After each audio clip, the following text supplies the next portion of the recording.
اس درمیان میں عورتیں ان کے ساتھ نہیں جاتی تھی، نہ قبرستان تک جاتی تھی، نہ قبرستان کے اندر تدفین کے لیے جاتی تھی۔ تو عطیہ رضی اللہ تعالیٰ عنہ کہتی ہے ہمیں منع کیا گیا۔ کون ہے منع کرنے والے؟ یہ نبی کریم صلی اللہ علیہ وسلم، یعنی آپ صلی اللہ علیہ وسلم نے منع کیا عورتوں کو جنازوں کے ساتھ جانے سے۔ وجہ کیا ہے؟ وجہ چاہے جو ہو، نبی صلی اللہ علیہ وسلم نے منع کر دیا، بس اتنا ہی ہمارے لیے کافی ہے۔ پیغمبر نے جس کام کا حکم دیا وہ کرنا ہے، اور جس کام سے منع کر دیا اس سے رک جانا ہے۔ جس کام کے کرنے کا حکم دیا تو کرنے کی وجہ کیا ہے، کیوں کرنا ہے، ہمیں وجوہات پوچھنے کی ضرورت نہیں ہے۔ اور جب منع کر دیا تو کیوں منع کیا، منع کرنے کی وجہ کیا ہے، یہ وجوہات ہمیں معلوم کرنے کی ضرورت نہیں ہے۔ بس قرآن کہتا ہے ما آتاکم الرسول فخذوا، رسول تمہیں جو دیں اسے لے لو، وما نہاکم عنہ فانتہوا، اور جس سے منع کریں اس سے خاموشی سے رک جاؤ۔ بس اتنا ہی کام ہمیں کرنا ہے۔ کیوں کرنا ہے، وجہ کیا ہے، یا کیوں نہیں کرنا ہے اس کی وجہ کیا ہے، یہ کیوں والا سوال ہمارے سامنے نہیں آئے گا۔ بس یہ کہنا ہے کہ ہاں نبی نے کہا ہے، نبی صلی اللہ علیہ وسلم نے حکم دیا ہے، یا نبی صلی اللہ علیہ وسلم نے منع کر دیا۔ آپ نے منع کر دیا، ہم رک گئے، آپ نے حکم دیا، ہم نے کام کیا۔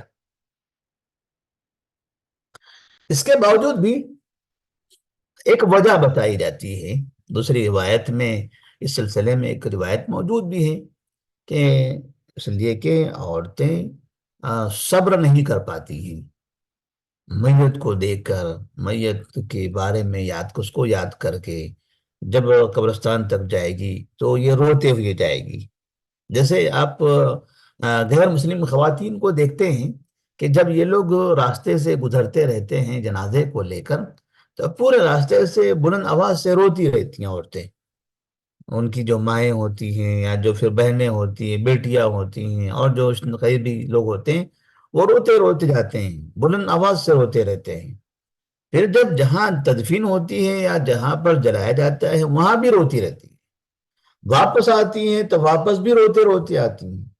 تو اس طرح سے بلند آواز سے روتے رہنا، یہ اس میں بے پردگی بھی ہے، اور اس طرح سے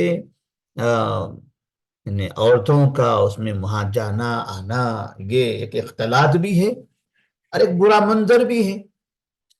اس لیے اسلام نے اس سے منع کر دیا ہے کہ عورتیں اپنے اپنے گھر پر رہے، مرد اسے لے جائیں گے، اس کی تدفین کر کے آ جائیں گے۔ اب ان کا کام ہے ان کے لیے اپنے میت کے لیے دعائیں کرتے رہنا۔ میت پر نوحہ، میت پر نوحہ کا مطلب ہوا کہ میت کسی شخص کے انتقال کے بعد بہت زیادہ چیخ و پکار کر کے روتے رہنا۔ رونا منع نہیں ہے، کسی شخص کا انتقال ہوا تو رونا جائز ہے۔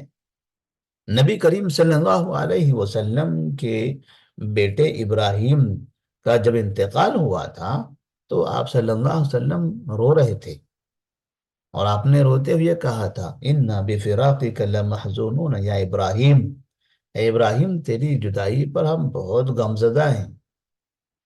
آپ کے آنکھوں سے آنسو گر رہے تھے۔ تو رونا منع نہیں ہے، لیکن چیخ و پکار کر کے رونا، دو دو سے چلانا، اور سروں کو مارنا، سر پٹکنا، کپڑے پھاڑنا، سینے پہ مارنا، اور اس طرح سے کوئی دیوار پکڑ کے سر پٹکتے رہنا، جیسنا، اور چوڑیاں عورتیں ہیں تو چوڑیاں پھوڑ دیتی ہیں، تو زمین پر مار مار کے چوڑیاں پھوڑنا اور کپڑے نکال دینا، یہ جو اس طرح کی جو حرکتیں ہوتی ہیں اس کو کہا جاتا ہے نوحہ کرنا۔ اس کو کہتے ہیں نوحہ کرنا، نوحہ، اور نوحہ کے ساتھ ہوتا ہے ماتم، نوحہ ماتم۔ نوحہ ماتم یہ محرم میں کیا جاتا ہے، مرد بھی کرتے ہیں، عورتیں بھی کرتی ہیں، حسین رضی اللہ تعالیٰ عنہ کی شہادت کے نام پر۔ مردوں کو بھی دیکھیں، وہ سینے پر مارتے ہیں، سر پر مارتے ہیں، پیٹھ پر مارتے ہیں، کپڑے پھاڑتے ہیں، لہولہان کر دیتے ہیں خود کو، اور چیخ و پکار کرتے ہیں، دو دو سے روتے ہیں۔ وہی حرکتیں پیچھے عورتیں بھی کرتی ہیں اور بھی زور زور سے چلاتی ہیں، روتی ہیں. تو اس طرح کی جو حرکتیں، اس کو کہا جاتا ہے نوحہ ماتم کرنا. اور یہ شیعوں کی طرف سے اور شیعوں کے اس کام میں ساتھ دینے والے جو دوسرے لوگ ہوتے ہیں، یہ ہر سال کرتے ہیں محرم کے مہینے میں. یہ حرام ہے، ایسا کرنا حرام ہے. حسین رضی اللہ تعالیٰ عنہ کی شہادت پر غم کس کو نہیں ہوتا؟ لیکن اس غم میں یہ حرکتیں کرنا، حسین کی شہادت کے غم میں حسین کے نانا کی نافرمانی کرنا، یہ کبھی بھی جائز نہیں ہو سکتا. نواسی کا غم منا رہے ہیں اور نانا کی سنت کی مخالفت کر رہے ہیں، شریعت کی مخالفت کر رہے ہیں. تو نانا افضل ہے یا نواسی افضل؟ ظاہر سی بات ہے نانا سید المرسلین محمد بن عبداللہ صلی اللہ علیہ وسلم ہے. ان کی نافرمانی تو کسی بھی صورت میں جائز نہیں ہے، چاہے خوشی کی حالت میں ہو یا غم کی حالت میں ہو، کبھی بھی جائز نہیں ہے. یہ کیسے ہو سکتا ہے کہ نواسے کا غم منائیں اور نانا کی مخالفت کریں؟ تو جو لوگ نوحہ ماتم کرتے ہیں حسین رضی اللہ تعالیٰ عنہ کے نام پر، وہ حرام کام کا ارتکاب کرتے ہیں، وہ دین اسلام کی مخالفت کرتے ہیں، نبی کریم صلی اللہ علیہ وسلم کا کھلے بازار مذاق اڑاتے ہیں. اب وہ مسئلہ رہا حسین رضی اللہ تعالیٰ عنہ کے شہادت پر غم کا. اپنے گھر والوں کے انتقال پر غم، بھائی کا، بہن کا، ماں کا، باپ ہے، بیٹا ہے، بیٹی ہے، اور جو دیگر رشتہ دار ہیں، ان لوگوں کی وفات پر غم. تو وفات پر غم منانا جائز ہے. جیسے آپ صلی اللہ علیہ وسلم نے ابراہیم کے انتقال پر آپ غم منایا، غمزدہ ہو گئے تھے. آپ نے کہا تھا ہم غمزدہ ہیں آپ کی جدائی پر، کیونکہ آپ صلی اللہ علیہ وسلم تقریباً 60 سال کی عمر کے قریب پہنچے ہوئے تھے. اللہ نے ایک لڑکا عطا فرمایا تھا اور پھر وہ بھی واپس لے لیا. بچپن میں ان کا بھی انتقال ہو گیا. آپ کے پاس اب جو بھی تھی صرف بیٹیاں تھی. تو نبی کو غم تو ہوا، لیکن اس غم میں آپ نے نہ چیخو پکار کیا، نہ آپ دو دو سے رونے لگے، نہ آپ سر پٹکنے لگے، نہ آپ نے کپڑے پھاڑے، نہ صحابہ نے اس طرح کی کوئی حرکت کی. کیونکہ یہ جاہلیت والی حرکتیں ہیں، غیر اسلامی حرکتیں ہیں. جو کفر پر ہوتے ہیں وہ لوگ یہ حرکتیں کرتے ہیں، اس لیے اس کو جاہلیت والا عمل کہا جاتا ہے. عبداللہ بن مسعود رضی اللہ تعالیٰ عنہ سے مروی ہے کہ رسول اللہ صلی اللہ علیہ وسلم نے فرمایا: لیس منا من ضرب الخدود وشق الجیوب ودعا بدعوى الجاہلیہ. وہ ہم میں سے نہیں ہے جو چہرے پر مارتا ہو، کپڑے پھاڑتا ہو اور جاہلیت والے جاہلیت کے طریقے کے حساب سے چیخو پکار کرتا ہو. جیسے بعض مرتبہ لوگ کہتے ہیں کسی کا انتقال ہو گیا تو کہتے ہیں اسے کیوں لیا اللہ، مجھے اٹھا لیتا، اس کی جگہ فنا کو اٹھا لیا ہوتا، اس کو اٹھایا تو نے اچھا نہیں کیا. میں نے اس طرح کے مطلب کہ اللہ نے کسی کو موت دی اور بندہ کہتا ہے تو نے اچھا نہیں کیا اس کو موت دے کر، یعنی مطلب اللہ تعالیٰ کا فیصلہ غلط، اللہ تعالیٰ نے غلط کام کیا ہے، آپ اس طرح سے بتانا چاہتے ہو. تو یہ اس طرح کے جملے استعمال کرنا، یہ تو انسان کو کفر کی طرف لے جاتا ہے. اور یہ کہنا کہ اس کو کیوں اٹھا لیا، اس کی جگہ مجھے اٹھا لیا ہوتا، اور حقیقت میں اگر اس وقت میں ملک الموت اس کے پاس پہنچ جائے تو یہ ہاتھ پیر مارنے لگے گا، نہیں نہیں نہیں مجھے نہیں، فلاں اس کو لے جائے، اسی کو لے جا، مجھے مت لے. جب اس کے پیچھے پڑ جائے ملک الموت، کہا ٹھیک ہے تو آنا چاہتا نا، چل تو چل میرے ساتھ. اگر کبھی ایسا اسی کو پکڑ لیا تب اسے سمجھ میں آئے گا کہ وہ جو بولا تھا اس کا انجام کیا ہے. تو اس طرح سے بعض مرتبہ لوگ غم میں اس طرح کی باتیں کرتے ہیں کہ اس کو اٹھانا اچھا نہیں ہے، مجھے اٹھا لینا، فنا کو اٹھانا اچھا نہیں ہے، فنا کو اٹھا لینا. تو اللہ تعالیٰ کے فیصلے کو غلط ٹھہرانا ہوا یہ. اللہ کے فیصلے کو غلط ٹھہرانا یہ کفری عمل ہے، یہ کفری عمل ہے۔ اسلام ایسی تعلیم نہیں دیتا، اسلام ایسی چیزوں سے روکتا ہے۔ یہ کائنات اللہ اللہ کے ہاتھ میں ہے۔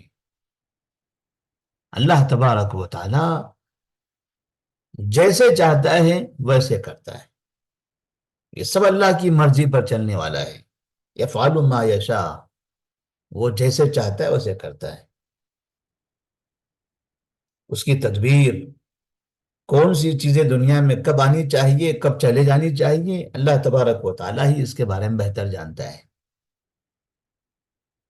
تو لہذا ایسے وقت میں غلط قسم کی زبان سے جملے ادا کرنا، یا پھر اپنے بدن کو پیٹنا، سر پیٹنا، چہرے پر مارنا، اور کھنا خون کر دینا یا کپڑے پھاڑ دینا، تو یہ غیر اسلامی عمل ہے۔ اور نبی کریم صلی اللہ علیہ وسلم فرماتے ہیں کہ جو ایسا کرے وہ ہم میں سے نہیں ہے۔ اس کے بعد تعزیتی مجلسیں منعقد کرنا۔ کیا تعزیت کے لیے مجلسیں منعقد کر سکتے ہیں؟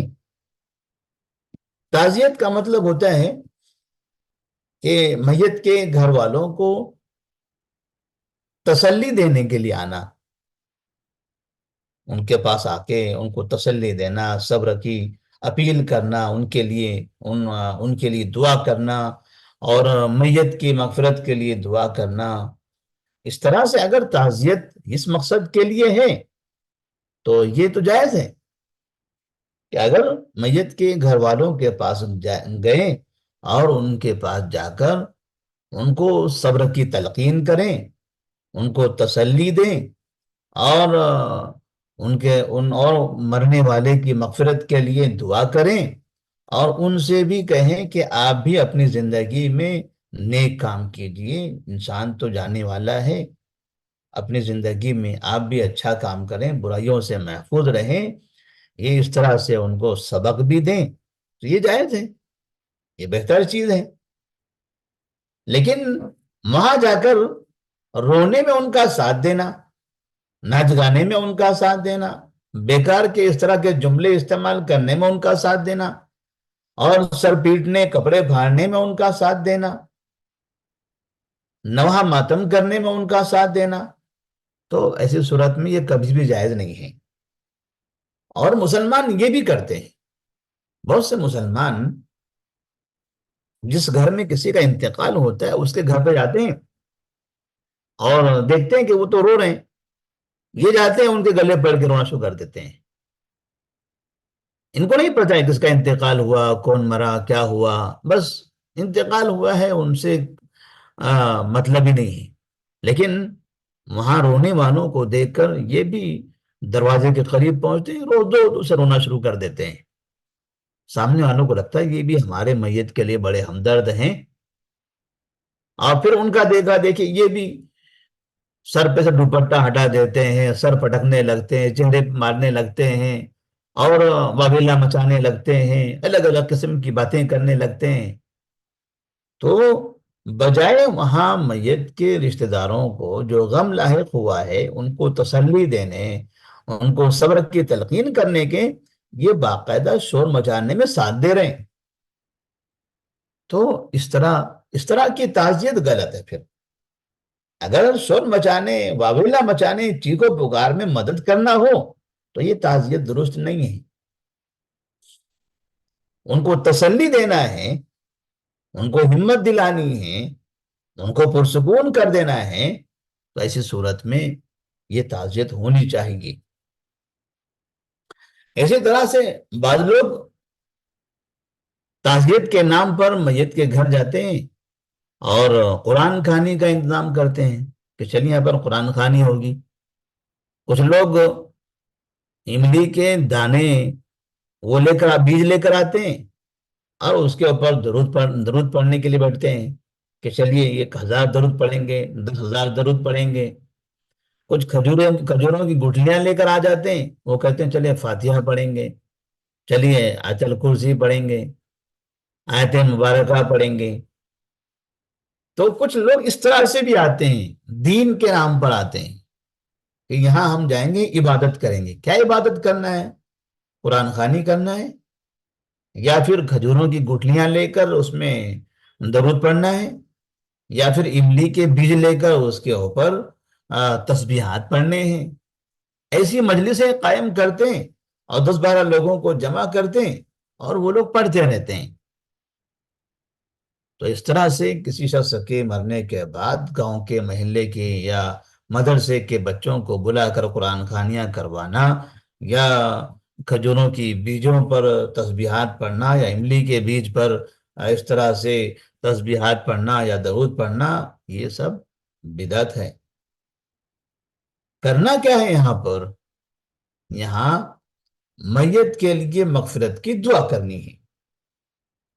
جو بھی آئے میت کے رشتہ داروں کے پاس، ان کی مغفرت کے لیے دعا کریں، ان کو تسلی دے، چلا جائے، یا قبرستان جائے اور وہاں جا کر میت کی مغفرت کے لیے دعا کرے۔ تو یہ عمل درست ہے، دعا کرنا ہے، نہ کہ اجتماعی دعا کر کے مجلس قائم کرنا، لوگوں کا جمگٹا بنانا، یا پھر مدرسے کے بچوں کو بلا کر قرآن خوانی کروانا، یا پھر محلے کے لوگوں کو بلا کر قرآن خوانی کروانا، یا پھر یہاں وہاں کے لوگوں کو جمع کر کے کھجوروں کی گٹھلیوں کے ذریعے تسبیحات پڑھوانا۔ نبی کریم صلی اللہ علیہ وسلم کے زمانے میں اتنے لوگوں کا انتقال ہوا، لیکن ایسا عمل کبھی بھی نہیں کیا گیا۔ صحابہ رضی اللہ تعالی عنہم نے بھی کبھی اپنی زندگی میں یہ کام نہیں کیا۔ تو کون سی عبادت کرنی ہے؟ میت کے لیے دعا۔ سب سے پہلی چیز تو میت کے لیے نماز جنازہ میں شریک رہنا ہے۔ لوگ نماز جنازہ میں شریک نہیں رہتے، نمازوں کے بعد آتے ہیں کھجوروں کی گٹھلیاں لے کر، دوسرے تیسرے دن پہنچ جاتے ہیں املی کے بیج لے کر، 10ویں دن آ جاتے ہیں قرآن خوانیاں کرنے کے لیے، اور جب جس کا انتقال ہوا تھا اس کی نماز پڑھنے کے لیے نہیں، نماز پڑھنے کے لیے حاضر نہیں ہوتے۔ جو مسنون ہے وہ کام نہیں کرتے، اور جو بدعت ہے اس کام کا ارتکاب کرنے کے لیے بڑی محفل جمتی ہے، دور دور سے رشتہ دار آتے ہیں اور بریانیاں بنتی ہیں، کھانے بنتے ہیں، دن بھر لوگ ایک میلے کی طرح وہاں جمع ہوتے ہیں، ہنسی مذاق ہوتی ہے، ادھر ادھر کے قصے کہانیاں چلتی ہیں، اور پھر چند لوگ 10-12 لوگ اس میں سے 100-150 لوگوں میں سے 10-12 لوگ قرآن پڑھتے ہیں، باقی لوگ ادھر ادھر کی باتوں میں مشغول ہوتے ہیں، اور شام میں سب مل کر بہترین بریانی کھا کے چلے جاتے ہیں۔ کیا کیا یہ؟ جو کہتے ہیں میت کے لیے ایصال ثواب کیا، یہ میت کے لیے ایصال ثواب، ایصال ثواب کے نام پہ تیسرے دن، 10ویں دن، 40ویں دن اور سال مکمل ہونے پر اس طرح کی دعوتیں رکھی جاتی ہیں۔ 10-12 جو کرائے سے لوگ لائے گئے تھے وہ لوگ قرآن پڑھ رہے ہیں۔ جن کا کوئی شخص انتقال کر گیا، جس کا باپ انتقال کر گیا، بیٹا قرآن نہیں پڑھتا ہے، اس کی بیوی قرآن نہیں پڑھ رہی ہے، اس کی بیٹیاں قرآن نہیں پڑھتی ہیں، وہ لوگ دعاؤں مشغول نہیں ہیں، وہ لوگ ادھر ادھر کے لوگوں کے ساتھ مل کر مرنے والے کے قصے بولنے پر مشغول ہیں، اور بعض چند لوگ جو بچوں کو بلائے جاتے ہیں وہ لوگ قرآن پڑھ رہے ہیں، عبادت وہ لوگ کر رہے ہیں، تسبیحات وہ لوگ پڑھ رہے ہیں، درود وہ لوگ پڑھتے ہیں، فاتحہ وہ پڑھتے ہیں، یاسین وہ پڑھتے ہیں، آیت الکرسی وہ پڑھتے ہیں، اور جن کے گھر میں جن کا قریبی جس کا انتقال ہوا ہے وہ لوگ مہمانوں کے استقبال میں، بریانی بنانے میں، سامان خریدنے میں، اور اس طرح کی دوسری چیزوں میں مشغول رہتے ہیں، اور کہتے ہیں ایصال ثواب کا یہ کھانا کیا گیا۔ تو اس طرح سے یہ جو طریقہ ہے، یہ طریقہ نبی کریم صلی اللہ علیہ وسلم نے نہیں اپنایا۔ آپ صلی اللہ علیہ وسلم کی بیٹیاں آپ کی زندگی میں انتقال کر گئیں، زینب کا انتقال ہوا، رقیہ کا انتقال ہوا، ام کلثوم کا انتقال ہوا، بیویوں میں خدیجہ رضی اللہ تعالیٰ عنہ کا انتقال ہوا، اور آپ کے بیٹے ابراہیم کا انتقال ہوا۔ اس طرح سے صحابہ رضی اللہ تعالیٰ عنہم میں سے آپ کے چچا حمزہ رضی اللہ تعالیٰ عنہ کا انتقال ہوا۔ ایسے کئی لوگ تھے صحابہ میں سے جن کا انتقال نبی کی زندگی میں ہوا ہے، لیکن کہیں بھی ایسا ثبوت نہیں ملتا کہ اس طرح کی قرآن خوانیاں ہوئی، یہ 10ویں ہوئے، 40ویں ہوئے، برسیاں ہوئی۔ یہاں تک کہ آپ صلی اللہ علیہ وسلم کے انتقال پر بھی صحابہ رضی اللہ تعالیٰ عنہم نے اس طرح کی کوئی حرکت نہیں کی، اور نہ کسی صحابی کے انتقال پر ان کے بعد اماموں نے، محدثین نے، فقہا نے، امام ابو حنیفہ نے، امام مالک نے، امام شافعی نے، امام احمد بن حنبل نے، یہ چاروں اماموں نے بھی کبھی کسی کے مرنے پر قرآن خوانی نہیں کی۔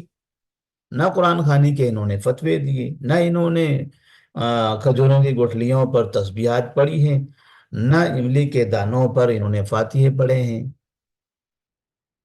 یہ عمل جو آیا ہوا ہے مسلم معاشرے کے اندر، یہ پتہ نہیں کہاں سے داخل ہو گیا۔ نہ نبی کا عمل ہے، نہ صحابہ کا عمل ہے، نہ تابعین کا عمل ہے، نہ تبع تابعین کا ہے، نہ ائمہ کرام کا ہے، نہ محدثین کا ہے، نہ فقہا کا ہے۔ پھر آیا کہاں سے یہ؟ تو یہ اس طرح کے اعمال یا تو کافروں کی طرف سے، کافروں کے رسم و رواج سے اسلام میں مسلمانوں کے درمیان داخل ہو گئے، یا پھر شیعوں کی طرف سے مسلمانوں کے اندر آ گیا۔ یا تو کافروں کی طرف سے مسلمانوں میں آیا، یا شیعوں کی طرف سے مسلمانوں میں آیا ہے۔ مسلمانوں کا یہ عمل کبھی نہیں رہا، یا تو یہ عمل کافروں کا رہا یا شیعوں کا رہا، لیکن مسلمانوں کا کسی بھی زمانے میں یہ عمل نہیں رہا۔ لیکن آج مسلمان یہ عمل کر رہے ہیں۔ تو اس طرح سے کسی کے انتقال کے بعد کم سے کم وہاں تو انسان کو عبرت حاصل کر لینی چاہیے۔ ایک انسان اتنی لمبی زندگی گزار کر چلا گیا، آخر اب وہ رب کے دربار میں حاضر ہوگا، وہاں حساب و کتاب دینا ہے۔ مطلب یہ کہ ہر انسان کو اس طرح سے جانا ہے تو اپنے جانے کی فکر کرے، وہاں جو برائیاں تھی برائیوں کو چھوڑے، خیر کا کام کرنے کے لیے آگے بڑھے۔ تو بجائے خیر کا کام کرنے کے، مرنے والے کے مرنے کے بعد پھر برائیاں کرتے ہیں، بدعت و خرافات کا ارتکاب کرتے ہیں، یعنی مرنے پر بھی ان کو کوئی غم نہیں ہے، اور نہ مرنے پر اپنی زندگی میں کوئی سدھار لانا ہے، بدعت کرتے ہی رہنا ہے۔ تو اس طرح سے ایسی تعزیتیں، مجلسیں جو بدعت پر قائم ہوں، تو اس سے مسلمانوں کو باز رہنا چاہیے۔ یہاں تک کہ یہ نماز جنازہ یا جنازے کے مسائل سے متعلق جو احکامات تھے وہ ختم ہو گئے۔ آپ لوگوں کے پاس کوئی سوال ہو اس سلسلے میں تو سوال کر سکتے ہیں۔ السلام علیکم ورحمۃ اللہ وبرکاتہ۔ وعلیکم السلام ورحمۃ اللہ بند کر دیجیے وبرکاتہ۔ ریکارڈنگ۔ جی سر۔